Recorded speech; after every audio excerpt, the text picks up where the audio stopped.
Hello, everybody. Welcome to the channel. Hope you are all okay. Well, it's Wednesday from your point of view right now, and I'm actually recording this on a Tuesday evening, ready to go out now as you watch it Wednesday morning. And we have had utter disruption on the motorways over the last 2 days, haven't we? 2 days of utter complete annihilation, all to do with these stop oil protesters. And they may be out as we speak, for all I know, in a third day of disruption. I don't have the knowledge of the future that some might require, but I just wanted to sit here on a Tuesday night and take stock of the situation. And one thing I know for sure, whatever the police and whatever the authorities are trying to do, it just isn't working. And these people keep going on and on and on.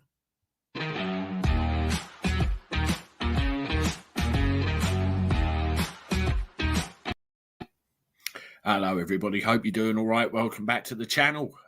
We are, yes, midway through the week now. As I said, I'm actually recording this in the evening, ready to go out to you for, well, when you're watching it right now, Wednesday morning, just to take stock of the events of the last couple of days. You see, excuse me, with these stop oil protesters, I've been very lucky so far. I've managed to evade them. I've managed to keep out the way. And keep myself safe and sound. Hasn't been a problem for me, but everything changed this week. Monday, I was supposed to go up to Stansted Airport, leaving Thanet at 11:30 in the morning, drop a lady up there. I should have been up there about 1 o'clock. Go down to Gatwick, and then pick someone up from there and go home. That was the plan. It would have been a nice bit of double bubble, as they say in the trade. I quickly became aware of what the issue was. First thing, there were, big problems. They seem to target key parts of the M25 where it will cause the most disruption. Heathrow Airport, junction 14 and 15 there, the Dartford Tunnel. Tuesday morning, one single protester brought that whole thing to a halt. And then around the south end, near Clackett Lane Services, all points to bring the whole thing to a halt. In fact, Tuesday morning, 15 people, 15 did that amount of damage. And whatever strategy the police have, it isn't working. It just isn't. It needs to change.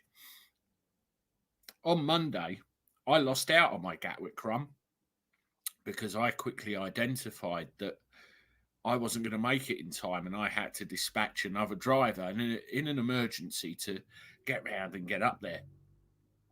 And bless him, he went. Graham, his name is, and he did the job and got the people home. Because I had forewarning of what was going on, I didn't bother M25, M11. I went Blackwall Tunnel, round the North Circular and up the M11 that way. A bit of a risk, but I risked it and I got through in about 2.5 hours, which was slightly longer than normal. And thankfully, all these, people, shall we say, were gone on the way back. Now, what I want to show you, first of all, is the view of one of them. Let's just find it here. Bear with me. Bear with me.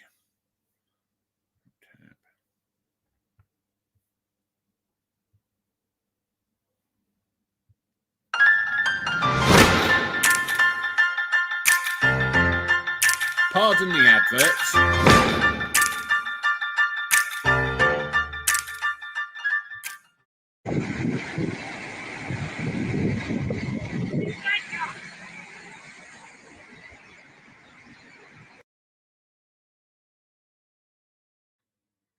That's what we're dealing with, folks. People just climbing up onto the gantries unimpeded and sitting there. And as I said this morning, in that case, there was just one sitting there. How are they getting up there in the first place? How does somebody gain access to a busy motorway and cause that much disruption? And why is the disruption being allowed to be carried out in the first place? I'll dig you out some statistics about how much trouble this lot have caused, and it really is mind-boggling. Let me just find the article. Here we go. It's easy, easy, easy, easy.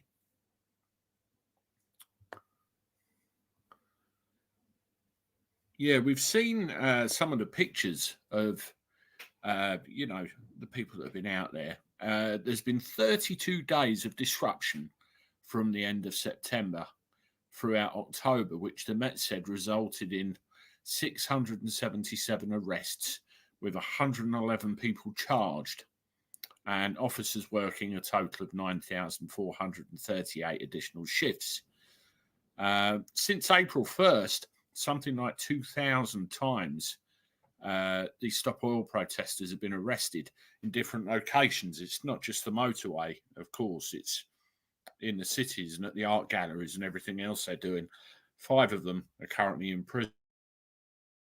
They've quite openly said that in no way will they be bothered or fazed by any law changes that come into place to try and deter them. They're not interested.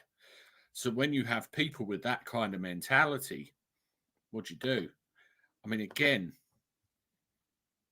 let's have a look at these people.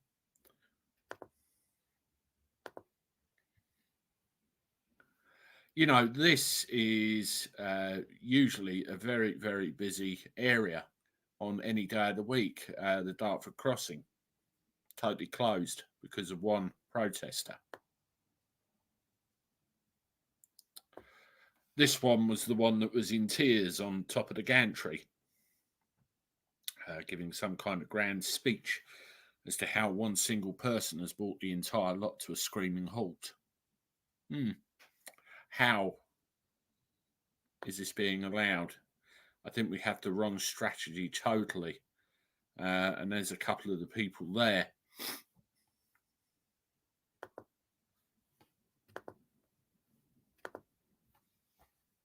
That's their weapon, isn't it?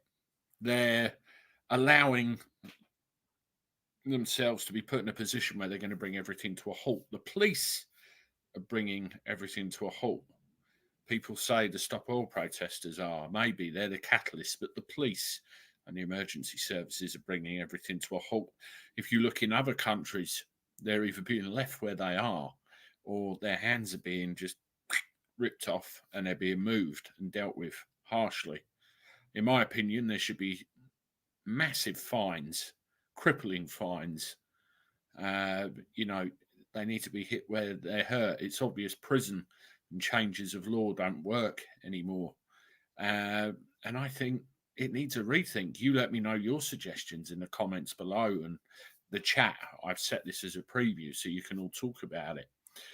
On GB News, there was an interview where they pulled somebody in, and I'll play that for you now, just so you can get the mentality of the people we're dealing with. It's not great, not great. Let's just share this one. While I do, I'll mute myself out so you can hear it.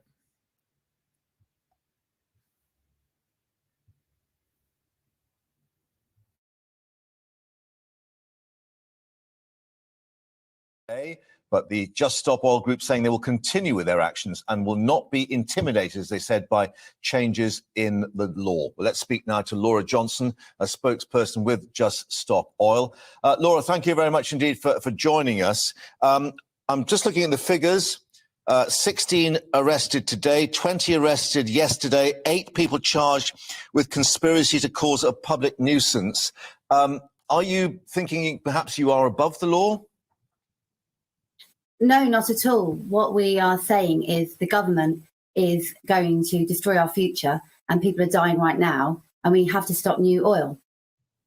And how does your protest actually stop that happening? Because clearly a lot of motorists are getting very frustrated with your actions, and indeed Essex police saying that it's putting people at harm, particularly your own protesters. Well, it's really unfortunate that we've got to this stage, but as I said, we're being lied to and we're being let down. And people they have every right to be angry. We are disrupting their day, but they need to start redirecting that anger at the government and realise that we are not the bad guys. We are calling the alarm. Well, you are the bad guys in terms of disrupting the major orbital motorway for 2 days running when people are trying to get to hospital appointments, doctor's appointments, trying to get their children to school, trying to get to work. What good does it actually do? Well, the past has shown us that civil disobedience, civil resistance against corrupt regimes or corrupt governments does actually work. We had 40-degree heat this year. We had birds falling out of the sky, train tracks buckled from the heat. We had wildfires. Over 1,000 people died from 40-degree heat in just 48 hours. What's going to happen next year? This is real now, and people are dying now. And people need to wake up and be angry at the government and not be angry with us. Yeah, well, that's the problem. They're angry at you at the moment. They're not angry at the government. So is your protest movement actually failing in its main purpose? Well, we are being talked about more, aren't we? I mean, how do you feel? Are you scared about the future? Do you feel like you're doing enough as a journalist to let your viewers know what's happening? Well, I'm interviewing you at the moment on that very topic. So I think I'm doing my job at the moment, but I'm also challenging you because many people are getting a bit fed up with the action you're taking. And let me just read to you what the Chief Superintendent of Essex Police said this morning. And I hope you're listening to this. We've had to mobilise a significant amount of resources which should be tackling knife crime, helping investigate sexual to burglaries. Instead, we're having to work hard to prevent criminal acts and respond as quickly as we can where they take place to ensure safety. Well, I would say that's down to the government. The government are choosing to criminalise. He's directing that at you as the protesters. Well, I would say the police are there to serve and protect the people. And the biggest threat to humanity right now, and the biggest threat to people of this country, is the climate crisis. The fire service had their busiest day from the Blitz, and we only had 2 days of 40-degree heat. How many days will we have next year? And what about those fire engines and emergency vehicles that you actually stop going along the Queen's Highway, even though you so-called have blue light lanes, which have... Well, again, this is a problem.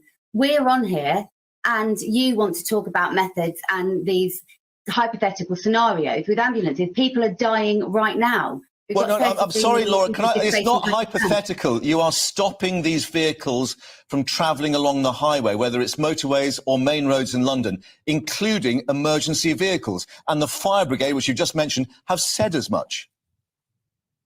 Well, the government have the power to stop this. It's only the government that can stop this. New oil licensing is a death threat to every person on this planet and every person in this country.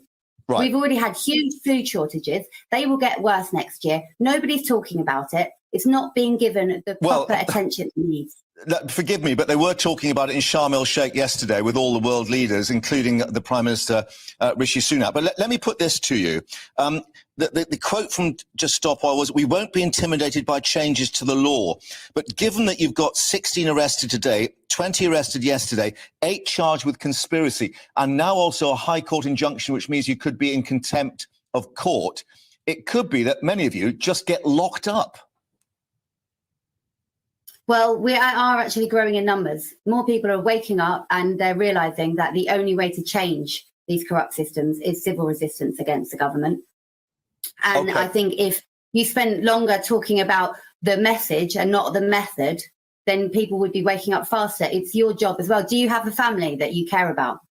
Of course I do. And I'm talking to you about the method because that is what you are putting out there in the public arena, the way that you're acting, which is why, obviously, I'm talking to you at the moment. Can I just ask you, though, what happens next? Are you going to continue with this type of protest or do you develop other ways of direct action? What happens next? What happens next depends on the government. If they say no to licensing new oil, then we will stop tomorrow.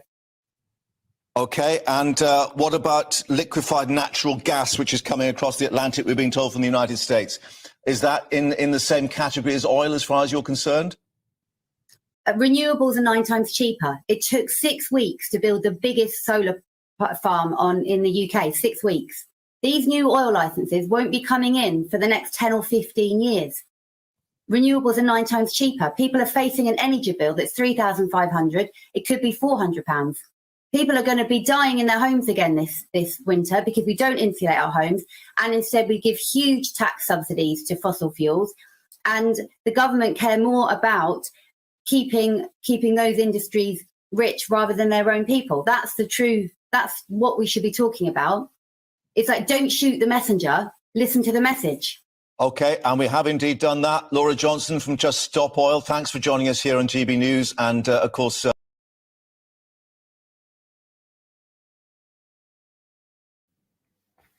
don't shoot the messenger. Understand the message, the girl says. Okay.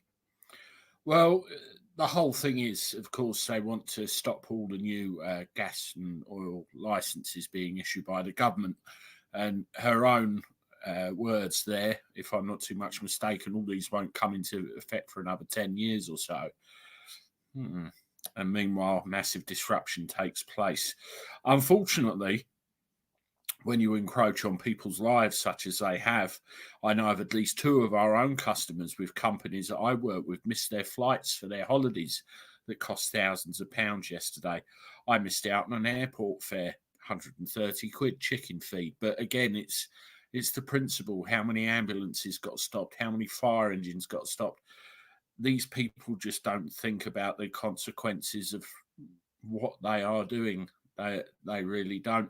And they're talking about it as if they don't want any gas, any oil, any energy whatsoever, unless it's renewable. So how are people going to heat their homes, run their fires to keep warm and everything else? I don't think that this really has been thought through. And also, if it carries on, one thing I do fear, everybody in this country has an innate right to protest about something they disagree with. It's built into a level of our democracy that we all understand. And that's a video for another time, isn't it? If this causes so much disruption, will that be looked at in itself? You tell me. Look at the comments below and let's have a discussion about it. And also in the chat that's here as well. That's it. I just wanted to take stock and summarise events over the last couple of days. And as I said, while you're listening to this, they're probably out there still now, causing more chaos. Who knows? Anyway, I'm off. I look forward to reading your comments and your feedback, and I'll see you with another one. Toodaloo.